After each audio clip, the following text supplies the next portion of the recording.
Plan पूरा set था, खिलाड़ी भी सेट कर लिए गए थे। मतलब बीजेपी की बल्ले बल्ले बिहार में होने जा रही थी। लेकिन पिछले 24 घंटे में जो बगावत साफ तौर पर देखी गई उसने बीजेपी का हलक सुखा दिया है। दो बड़े फैसले लिए गए। पहला यह कि जगदीप धनखड़ साहब को उपराष्ट्रपति पद से इस्तीफा दिलाया। फिर ये चर्चाएं चलाई कि नीतीश कुमार जगदीप धनखड़ साहब की जगह लेंगे, यानी कि वो उपराष्ट्रपति बनेंगे। बीजेपी में का नेता ही बिहार का मुख्यमंत्री बनेगा, यह रास्ता साफ किया। अब मुख्यमंत्री बनेगा कैसे, उसके लिए उन्होंने चुनाव आयोग से एसआईआर के लिए कहा और एसआईआर चुनाव आयोग कराने लगा। अब तक 51 लाख ऐसे वोटर्स हैं जो अपने जो दस्तावेज होते हैं वो दिखा नहीं पाए, तो नाम कट गए। ऐसे कई और नाम आगे तक कटेंगे। लेकिन इसके खिलाफ अब किसी और ने नहीं, विपक्ष ने नहीं, कांग्रेस ने नहीं, तेजस्वी यादव ने नहीं, एआईएमआईएम ने नहीं, बल्कि अब खुद जेडीयू के सांसदों ने कह दिया है कि अगर यही सब कुछ होना है तो इसका मतलब जो लोकसभा चुनाव में जिन वोटर्स ने वोट कास्ट किया वो भी फर्जी है, लोकसभा चुनाव भी फर्जी है और इसी लिहाज से इसे रद्द करना चाहिए और मैं इस्तीफा दे दूंगा। जी हां, जनता दल यूनाइटेड के सांसद के इस बयान के फौरन बाद नीतीश कुमार के एक सहयोगी विधायक ने भी कुछ ऐसा ही बयान दे डाला, जिसके बाद हड़कंप मच गया है कि जनता दल यूनाइटेड खुल्लम खुल्ला बीजेपी के खिलाफ खड़ी हो गई है।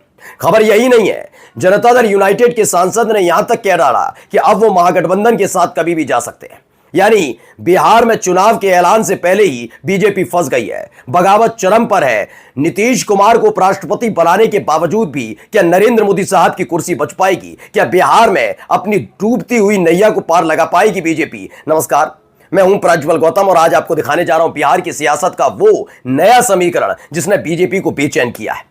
सम्राट चौधरी से लेकर बीजेपी के तमाम नेता इस बात की जुगत में थे कि नीतीश कुमार को तो सियासी तौर पर ठिकाने लगा दिया गया, उपराष्ट्रपति बनते ही उनकी सारी ख्वाहिशें खत्म हो जाएंगी। यानी कि एनडीए के लिहाज से बिहार में बीजेपी के तहत वही व्यक्ति मुख्यमंत्री बनेगा जो मोदी शाह का लाडला होगा। इसी की जद्दोजहद चल रही थी। सम्राट चौधरी का नाम आगे चल रहा था, इसीलिए ओपिनियन पोल में हमेशा उनका नाम आया। वो बात अलग है कि बिहार की 2% जनता भी नहीं चाहती कि सम्राट चौधरी मुख्यमंत्री बने।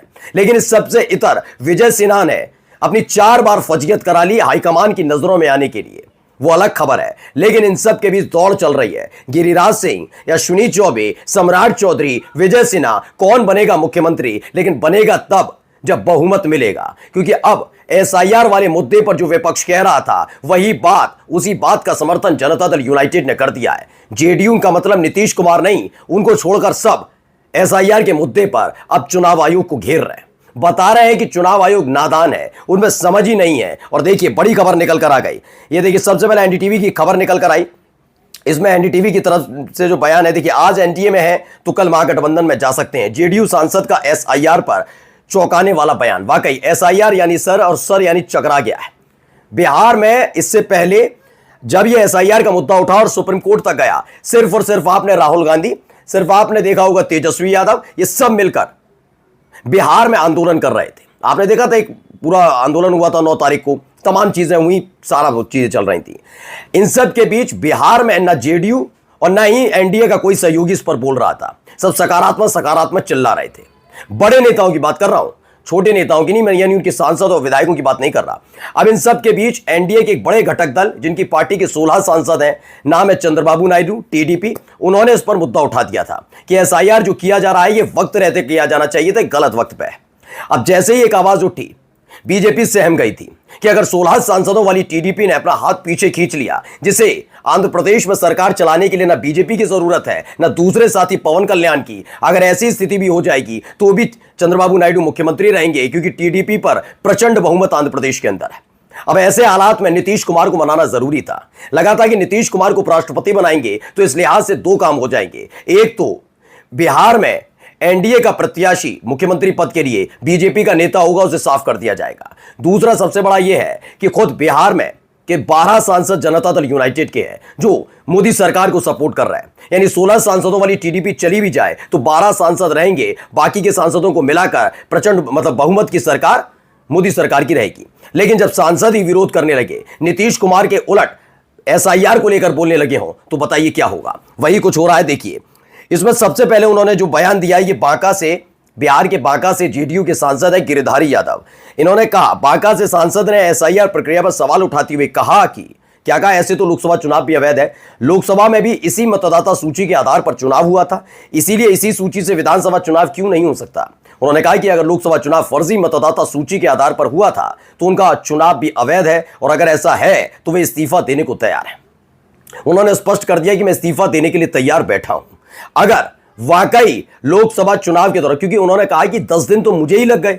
सोचिए, जेडीयू के सांसद का यह बयान, वो भी संसद के गलियारे में खड़े होकर, कि एसआईआर होना ही बड़ा हास्यास्पद है। पता ही नहीं है चुनाव आयोग को कि बिहार में समीकरण क्या है, बिहार में कैसी चीजें चलती हैं, कुछ नहीं पता। वो व्यवहारिक बात करता ही नहीं इलेक्शन कमीशन पर जेडीयू के सांसद ने सवाल खड़े किए। उन्होंने कहा, मैं सांसद हूं, मुझे 10 दिन लग गए ये तमाम दस्तावेज जो चुनाव आयोग की तरफ से मांगे जा रहे हैं उसे इकट्ठा करने में। अब आप सोचिए, बिहार की कितनी बड़ी आबादी है जिनको धक्के खाने पड़ेंगे अपने काम छोड़कर ये तमाम दस्तावेज लाने के लिए, क्योंकि उन्हें अपना नाम इलेक्शन कमीशन की लिस्ट में जारी रखना है। क्या इतनी कवायद कोई कर पाएगा? अपना काम संभाले, अपनी रोजी रोटी इकट्ठा करे, या फिर वो दस्तावेज लाकर इलेक्शन कमीशन को दे? इससे बड़ी आसानी से इलेक्शन कमीशन की लिस्ट से तमाम वोटर्स के नाम कट सकते हैं, जिसमें से 51 लाख का तो डेटा आई गया कि 51 लाख नाम हट गए। अब इन सब के बीच क्या है, जेडीयू के सांसद का यह कह देना कि लोकसभा चुनाव के वक्त भी तो बिहार के इन्हीं मतदाताओं ने वोट कास्ट किया, और अगर ये फर्जी है तो लोकसभा चुनाव फर्जी है, और अगर लोकसभा चुनाव फर्जी है तो उसे रद्द करना चाहिए, और इस्तीफा देने का ऐलान बांका के सांसद गिरिधारी यादव ने कर दिया। यही नहीं, आगे देखिए, आगे उन्होंने एक बयान और दिया, जेडीयू आज एनडीए में, कल महागठबंधन में जा सकती है। गिरिधारी यादव से जब पूछा गया तो उन्होंने जेडीयू और एनडीए गठबंधन एसआईआर का समर्थन कर रहा है, तो उन्होंने एक और चौंकाने वाला जवाब दिया। गिरिधारी यादव ने कहा कि वह, उनकी पार्टी समाजवादी विचारधारा से आते हैं जो गरीबों के लिए लड़ती है, और ऐसे में आज उनकी पार्टी एनडीए के साथ है, लेकिन कल फिर से महागठबंधन में जा सकती है। यही खबर आपका अपना चैनल लगातार दिखा रहा है। जिन लोगों को लगता है कि जनता दल यूनाइटेड पलटी नहीं मारेगी, वो मार सकती है पलटी। उसकी वजह भी स्पष्ट है। दरअसल हुआ यह है कि बिहार विधानसभा चुनाव जब जनता दल यूनाइटेड ने बीजेपी के साथ लड़ा, उन्हें खासा नुकसान हुआ। हां, लोकसभा चुनाव जब बीजेपी के साथ लड़ा, जेडीयू को फायदा हुआ। आप आंकड़ा उठाकर देख लीजिए, 2015 का चुनाव, 2020 का चुनाव, और अब 2025 का। 15 और 20 के लिहाज से जनता दल यूनाइटेड के नेता आज भी चाहते हैं, विधायक आज भी चाहते हैं कि गठबंधन ये वाला तोड़कर महागठबंधन में जेडीयू को आना चाहिए। इसी से पार्टी को फायदा होगा। वो जेडीयू, बात अलग है कि नीतीश कुमार समझ गए कि उनकी पार्टी टूट की कगार पर है। ऐसे में जाते जाते अगर उनको उपराष्ट्रपति पद मिल जाता है, वही काफी है। लेकिन जेडीयू के सांसद क्या सोचते हैं अब आपके सामने। वो लोकसभा रद्द कराने की बात करते हैं, एसआईआर के खिलाफ खड़े होते हैं। वो कहते हैं कि हम महागठबंधन के साथ जा सकते हैं। अकेले अगर ये होते तो बात अलग थी। एबीपी न्यूज की खबर भी देखिए, एसआईआर के मुद्दे पर नीतीश कुमार की पार्टी में फूट। जेडीयू के इस विधायक ने क्या कह दिया, नाम कटेगा तो क्या क्या है इसमें कहा गया।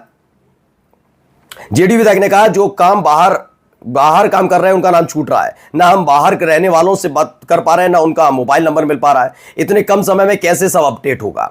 वो सब एनडीए के वोटर हैं, सरकार को ध्यान देना चाहिए। एक सवाल पर जवाब दिया कि मैं पार्टी का सर्वे सर्वा नहीं हूं विधायक। उन्होंने कहा कि ढंग से एसआईआर नहीं हुआ तो नुकसान होगा, ये स्पष्ट उन्होंने कह दिया है। यही नहीं, उन्होंने क्या कहा, संजीव सिंह ने कहा, ये संजीव सिंह है जेडीयू विधायक, कि चुनाव आयोग को ऐसी व्यवस्था करनी चाहिए कि वैसे मजदूर जो प्रवासी हैं उनका नाम नहीं कटे, विश्वास दिलाना होगा, तब मुद्दा शांत होगा। हमारे विधानसभा क्षेत्र में कोई घुसपैठियां नहीं है। एक सवाल के जवाब में कहा कि थोड़ी बहुत तो दिक्कत है ही, कैसे दिक्कत नहीं है। यानी अब विधायक सांसद जेडीयू के सारे बागी हो रहे हैं, और वो उसी सुर लगा रहे हैं जो कभी तेजस्वी यादव और राहुल गांधी कहा करते थे। यानी खुद एनडीए अपने ही सहयोगियों के साथ फंसती, बीजेपी फंसती नजर आ रही है। नमस्कार।